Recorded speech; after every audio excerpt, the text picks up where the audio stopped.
25 December দুপুরের ঠিক আগেই ঢাকার হযরত শাহজালাল আন্তর্জাতিক বিমানবন্দরে অবতরণ করে তারেক রহমানকে বহনকারী বিমান। তার সঙ্গে এসেছেন স্ত্রী জুবাইদা রহমান ও মেয়ে জাইমা রহমান।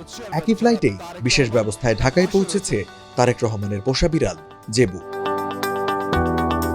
বাংলাদেশ জাতীয়তাবাদী দল বিএনপির অফিসিয়াল ভেরিফাইড পেজ থেকে এই তথ্য নিশ্চিত করা হয়েছে। ফেসবুক পেজে দুপুর 12টার পর জেবুর দেশে আসার কথা জানানো হয়, সঙ্গে জুড়ে দেওয়া হয় ছবি, ক্যাপশনে লেখা দেশে ফিরেছে জেবু।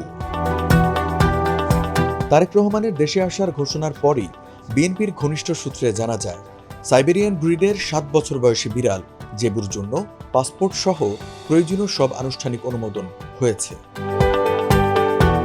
তারেক রহমানের ব্যস্ত সময়ের ফাঁকে জেবুর সঙ্গে খুনসুটি ও আদুরে মুহূর্তের একাধিক ছবি সামাজিক যোগাযোগ মাধ্যমে ভাইরাল হয়।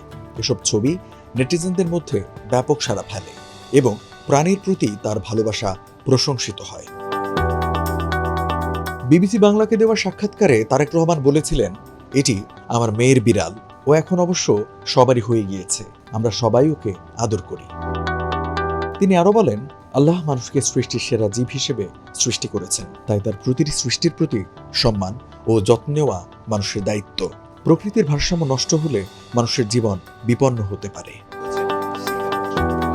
25 ডিসেম্বর বেলা 11টা 40 ঢাকার হযরত শাহজালাল আন্তর্জাতিক বিমানবন্দরে অবতরণ করে তারেক রহমানকে বহনকারী বিমান। ইমিগ্রেশন প্রক্রিয়া সম্পন্ন হওয়ার পর বিমানবন্দরের ভিআইপি লাউঞ্জে তাকে ফুল দিয়ে স্বাগত জানান দলের মহাসচিব মির্জা ফখরুল ইসলাম আলমগীর সহ দলের শীর্ষ নেতৃত্ব। তারেক রহমানের স্বদেশ প্রত্যাবর্তন উপলক্ষে রাজধানীর পূর্বাচলের 300 ফিট এলাকায় গণসংবর্ধনার আয়োজন করে বিএনপি। গণসংবর্ধনা শেষে এভারকেয়ার হাসপাতালে চিকিৎসাধীন বিএনপির চেয়ারপারসন ও সাবেক প্রধানমন্ত্রী খালেদা জিয়াকে দেখতে যাবেন তারেক রহমান।